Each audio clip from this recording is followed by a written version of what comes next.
वो result specific है, otherwise सारे के सारे बाय करने का मन था।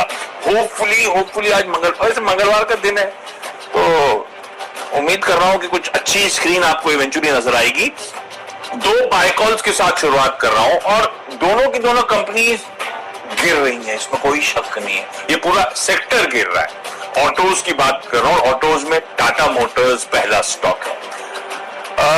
फॉलिंग नाइफ को पकड़ना में स्पेस को लेके कंसर्न्स है, पर एक ओवरहैंग खत्म हो गया, वो अप्रैल की बिक्री के आंकड़े। टाटा मोटर्स स्वीट स्पॉट में इसीलिए नजर आती है क्योंकि वापस रिस्क रिवॉर्ड रिसेंट करेक्शन के बाद कुछ हद तक फेवरेबल होता हुआ आपको नजर आएगा। दूसरा, टाटा मोटर्स का असल एक्सपोजर है JLR, वो है ना, उस धंधे वो मेजर कंट्रीब्यूटर हो गया है, तो उस पर ही सब फोकस करते हैं। और जितना इंपैक्ट हिंदुस्तान झेल रहा है अब इस समय, यूरोप और बाकी ज्योग्राफी चाइना वगैरह में उस तरह का इंपैक्ट नहीं है। तो टाटा मोटर्स उस लिहाज से बेहतर प्लेस्ड है अपने पीयर सेट से, और इसीलिए इस रिसेंट करेक्शन में मुझे लग रहा है खरीदारी करने का मन। कल भी आपने देखा होगा जाते जाते ऑटोज में जो लोअर लेवल से रिकवरी आ रही थी, उसमें टाटा मोटर्स की जबरदस्त रिकवरी थी।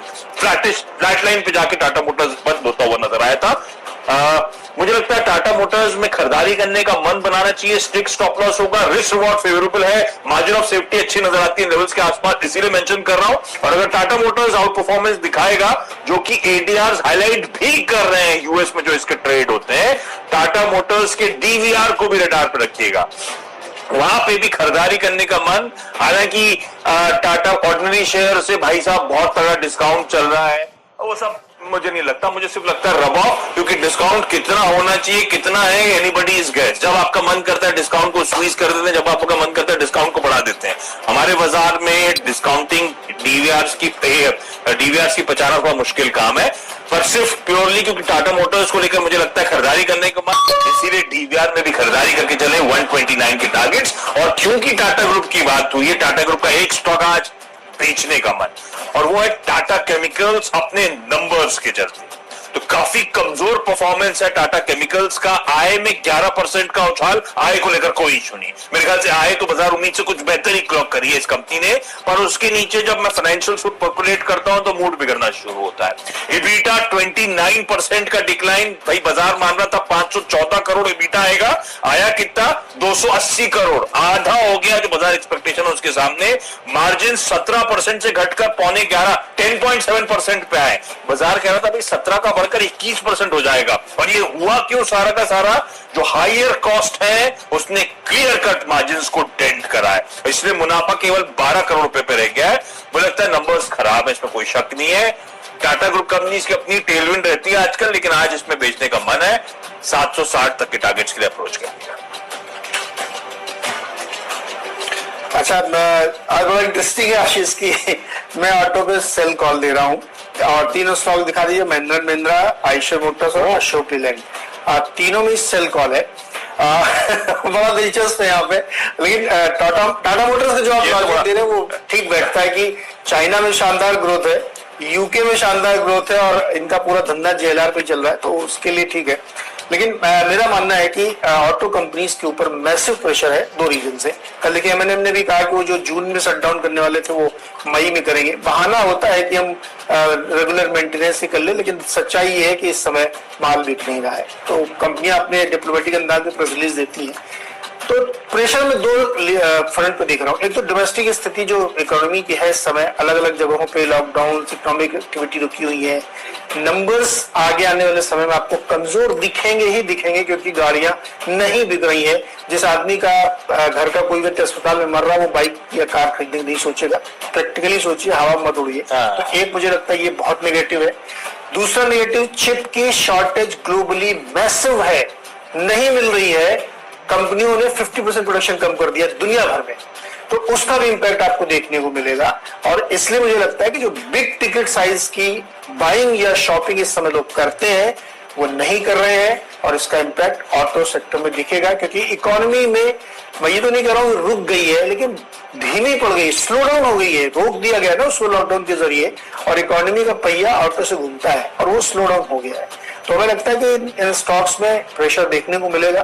तो यहाँ पे इसीलिए 3 M&M, आयशर और अशोक लीलैंड में हमारी सेल कॉल है। आशीष, है भैया, नीरज जी ने सेक्टरल सेल कॉल दिया और सेक्टर की पकड़ बहुत तेज है, आपने नोटिस करा है। तो भाई टाटा मोटर्स ओपन होने दीजिएगा, अगर मेरे डायरेक्शनली कॉल की तरफ नॉर्थवर्ड्स मूव करता है तभी उस पर बाय करेंगे, नीरज जी के साथ चले जाएंगे। पर मुझे लग रहा है रिस्क बहुत फेवरेबल है, लेकिन इंटरेस्टिंग होने वाला, देखते हैं ऑटोज कैसे पैन आउट करते हैं आज। अच्छा, वेदांता अपने कॉर्पोरेट एक्शन सब वजहों से थोड़ा सा अंडर परफॉर्मेंस होगा बाकी पीयर सेट से, क्योंकि मुझे लगता है वेदांता कैचअप करना चाहिए। आप सुबह नीरज जी कह भी रहे थे चांदी में भी अच्छा out performance, metals out perform कर रहे हैं, प्रेशर मेटल्स आउट परफॉर्मेंस शुरू कर चुके हैं। मुझे लगता है वेदांता को रडार पर रखिए, अच्छा मूव आने की तैयारी।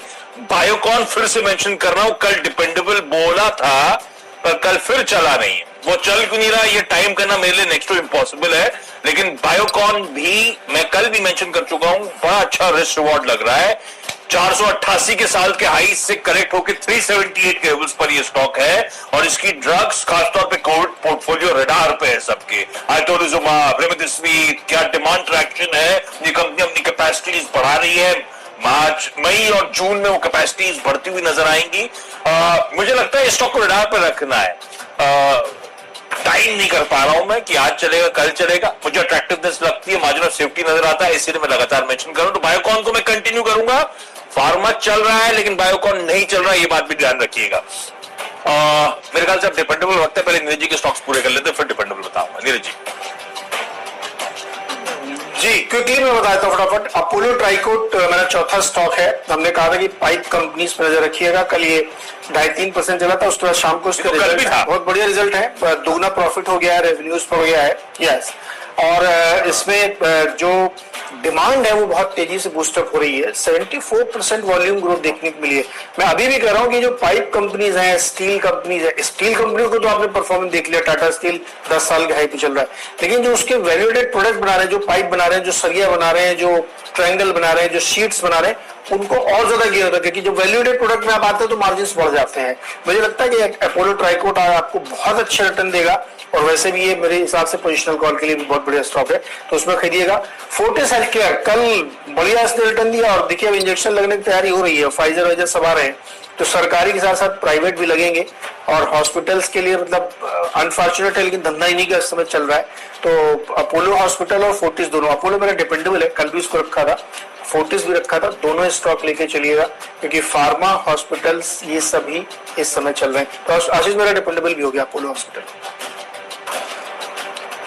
तो क्या चले, कल पूरा का पूरा हॉस्पिटल सही दाव लगाया था आप लोगों ने कल। वो हॉस्पिटल पैक में मेरे पास शायद वो हेल्थ केयर ग्लोबल था, वो भी ऑलमोस्ट 9-10% चला था। क्या गजब का मूव उन स्टॉक्स में आया था। अच्छा, डिपेंडेबल में एक फार्मास्यूटिकल का तड़का ही है, और ग्लेनमार्क फार्मास्यूटिकल वो स्टॉक है जिस पे दाव लगाना चाहता हूं। अब कल मैंने कई सारे फार्मा स्टॉक्स मेंशन कर रहे थे, उसमें ग्लेनमार्क को हटा दिया था। ग्लेनमार्क को लेकर कंफर्ट लेकर क्यों आ रहा है, क्योंकि अपने पीयर सेट से ग्लेनमार्क के आज भी वैल्यूएशन सबसे अट्रैक्टिव है। FY22 अब शुरू हो गया है, इसके बेसिस के पी पर देखिए नजर। नैटको जिसकी हम कल बात कर रहे थे 30 टाइम्स पे, एल्कम 29 टाइम्स पे, इप्का 23-24 टाइम्स पे, अजंता 24 टाइम्स पे, और ये जो स्टॉक है ग्लेनमार्क रीसेंट अप मूव्स के बावजूद सब 20 मेरे ख्याल से 19 टाइम्स पे ये स्टॉक इस समय ग्लेनमार्क फार्मा आपको ट्रेड करता हुआ नजर आएगा, जो एक्सपेक्टेड अनुमानित ईपीएस है FY22 का उस बेसिस पर। तो अभी भी वैल्यूएशन कंफर्ट है, मुझे लगता है अभी भी चाल अप मूव की कंटिन्यू होगी, और फार्मा हेल्थ केयर तो वैसे भी रडार पे अभी भी बने रहेगा। तो लेवल्स आपकी स्क्रीन पर सारे ट्रेड के स्टॉप लॉसेस नोट डाउन करिए। क्विकली छोटा सा ब्रेक के उस पार हम दोनों की टीम्स के अगले 2 स्टॉक्स।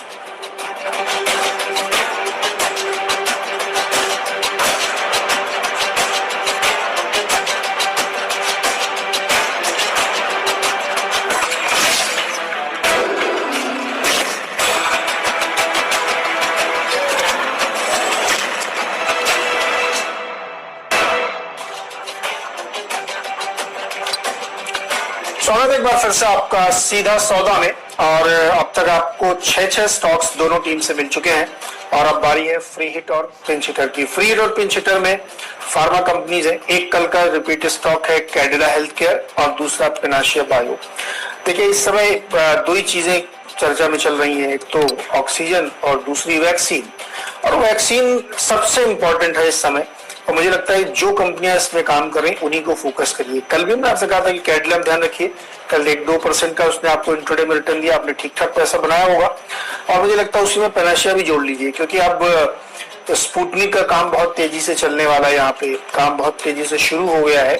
तो उन्हीं कंपनियों पे फोकस करिए जिनका धंधा आगे बढ़ने वाला है। अभी तक हमको ऐसा लग रहा था कि शायद 30 करोड़ लोगों को वैक्सीनेट करेंगे तो काम चल जाएगा, लेकिन अब ऐसा लग रहा है कि यह संख्या करीब करीब 70-80 करोड़ तक जाएगी। तो वो बहुत बड़ा बिजनेस उन कंपनीज के लिए होगा जो वैक्सीन बनाने का काम या इंपोर्ट करके लगाने का काम करेगी। तो फिलहाल सबसे बड़ी विजिबिलिटी इन्हीं की है, इसीलिए कैडिला, क्योंकि इनकी वैक्सीन बिल्कुल रेडी है, 3rd स्टेज का ट्रायल अप्रूवल हुआ है, मुझे लगता है बहुत जल्द आएगा, तो वहां से आपको अच्छी खबर मिलेगी। और पैनाशिया तो स्पुतनिक 5 के लिए कर ही रहा है काम, तो इन दोनों को खरीदारी करनी चाहिए। अच्छा, क्विकली दोनों बाय कॉल्स हैं। एक तो आरसीएफ, बढ़िया मूव आया था आरसीएफ में, उसके बाद कंसोलिडेट कर रहा था बहुत टाइट रेंज में। कल अपडेट आया कि फिच ग्रुप मतलब India ratings and research, India नाम जो है उसका, उसने रेटिंग में आउटलुक रिवाइज कर दिया। पहले निगेटिव रेटिंग थी, उसको अब इंप्रूव करके स्टेबल कर दिया है। तो एक खाने का स्टोरी का ट्रिगर, लेकिन सिर्फ ट्रेडिंग बेट होगा। ध्यान रखिए, इसमें अभी ओवरहैंग बन गया है वो सरकारी विनिवेश की तैयारी है ना, जिसके लिए अपॉइंटमेंट्स हो रहे हैं। तो आरसीएफ खरीदारी करने का मन। एक्साइड इंडस्ट्रीज, मैंने टाटा मोटर्स से शुरुआत करी थी, ऑटो एंसिलरी पे उतर आया हूं। तो शायद ऑटोज थोड़ा धीरे धीरे करके रिस्क रिवॉर्ड के बाद फेवरेबल होता चला जाएगा इस महीने, लो अलग कहानी। एक्साइड इंश्योरेंस भी कंपोनेंट रखता है, और जिस तरह से लाइफ इंश्योरेंस के आंकड़े आ रहे हैं, कल एसबीआई लाइफ ने पॉजिटिवली सरप्राइज करा। आज सुबह मॉर्निंग कॉल में मैंने एचडीएफसी लाइफ पे एक एक्सपर्ट की ट्रेडिंग कॉल दी।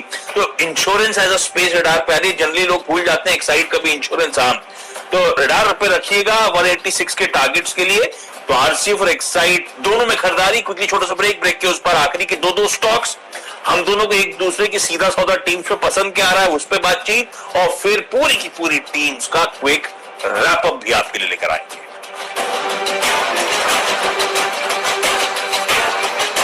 स्वागत है एक बार फिर से आपका सीधा सौदा में। आखिरी के 2 स्टॉक्स पावर प्लेस के, उसमें जो सेकंड लास्ट स्टॉक है वो है डॉक्टर रेड्डीज। लगातार मेरी टीम में है, आगे भी रहेगा और आज भी है।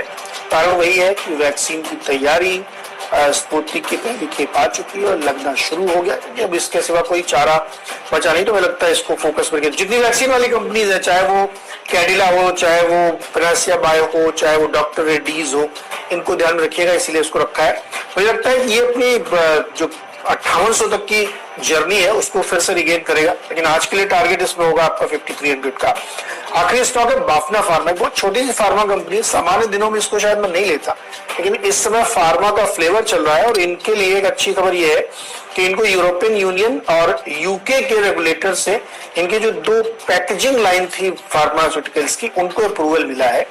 तो इनके लिए खबर काफी इंपॉर्टेंट, क्योंकि अब इनको जो है उससे काफी मदद मिलेगी उन देशों में अपने माल को पहुंचाने में, उनकी सप्लाई दुरुस्त करने में।